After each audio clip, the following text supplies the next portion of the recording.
Today, we're going to dive into something that's super powerful, which is optimizing your performance of your site using Netlify MCP.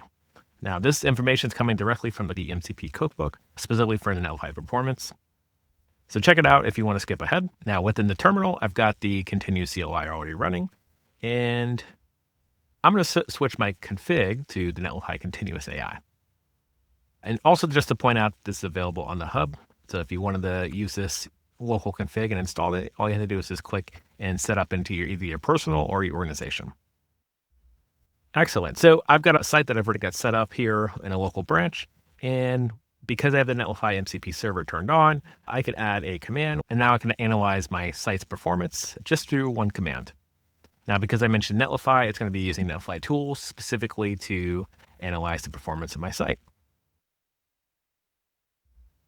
And what's great about this is you get the full tool set and features of Netlify, specifically at the command line into tooling. Now, one thing to point out is I already have some documentation and other things specifically in my rules about how performance works in my project. So in addition to leveraging Netlify's MCP server, it's also leveraging all the context in my repo before it actually goes and acts on anything. So that's what we're looking at here. This is my performance best practices. I specifically write docs on that, which is great to see. Now, my blog's already hosted on Netlify, so I'm going to use this as an example. But for context, it's an Atro site, and we're just looking for opportunities for improving the web performance of this. So because I have the Continuous CLI already set up, I'm going to go ahead and run that command that's taken directly from the cookbook, which is analyze my site's performance and optimize it for better core web vitals.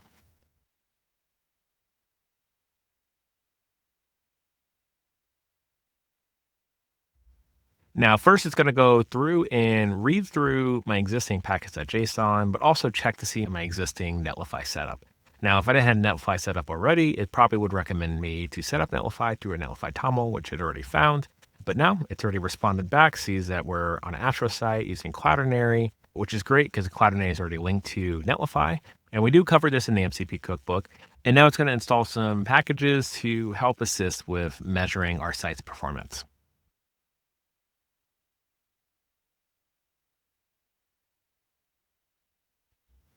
And now the beauty of this is I didn't really have to do much additional setup or explanation on how to leverage Netlify, the MCP, or explain it on how to do some measuring of web core vitals. The assumption that we're working with is that the MCP server knows what to use and what tools are available to it. And those assumptions are also going to be in line with us having just a simple prompt, which is analyze our site's performance. Now, ideally, if you're going to be doing this like I did, always start with a branch. If you're going to be testing out MCP servers, I do have permissions for writing new files within my branch. And this is why I haven't accepted any changes.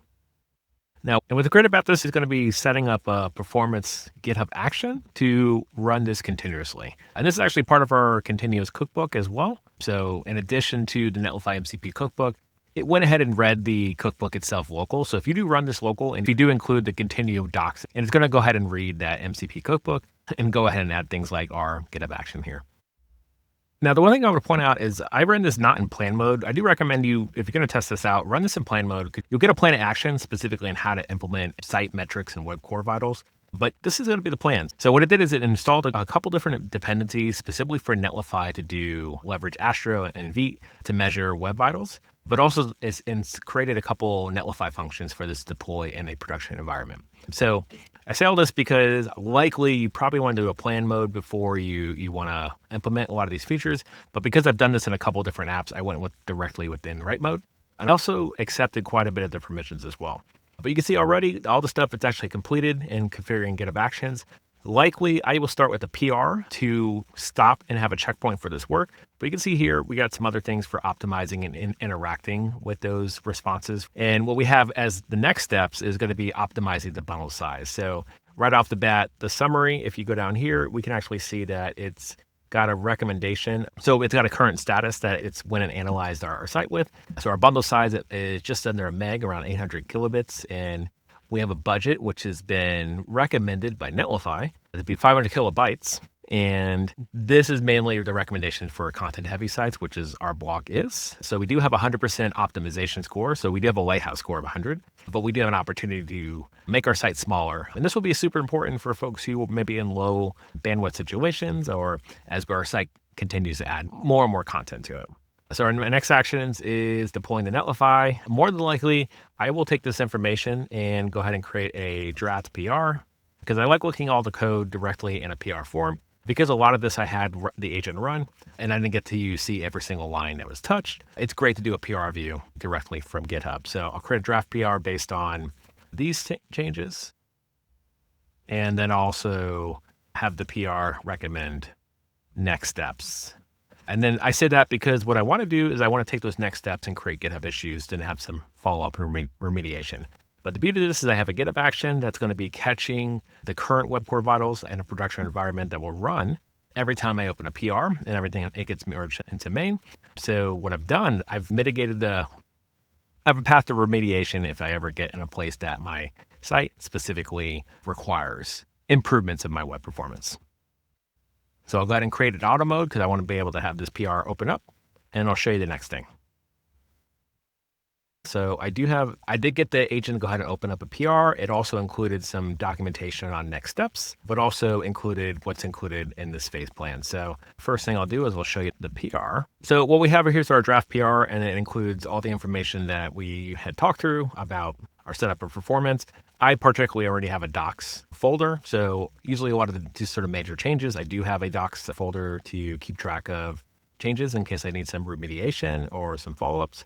It did actually give me a next steps action plan as well, which I do have committed directly into a file. What I'll do next is I'll go ahead and create a GitHub issue specifically for this and delete this file. But I did want to go ahead and talk about some other next steps for this. So as mentioned, that this is specifically information directly from this cookbook.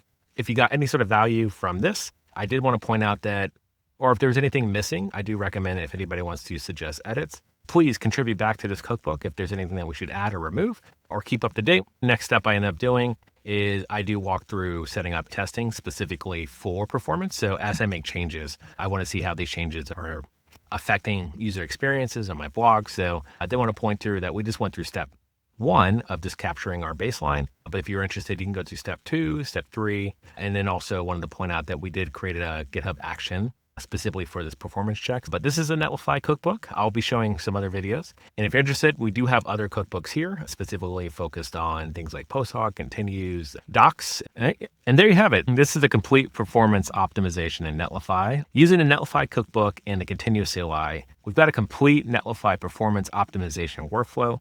Key takeaways, you don't need to manually configure all these optimizations. You can leverage MCP and the Continuous CLI to do this. Also pointing out that you could also make this a background agent job or a workflow. So if you got any questions, drop them specifically in the comments of this video or suggest some edits directly on the cookbook. If you scroll all the way to the bottom, you'll see suggest edits. And this will actually give you an opportunity. If you do have any changes you'd love to see in this cookbook, you can edit them directly here, open up pull request. Would love your contribution. So thanks for watching. I'll see you in the next one.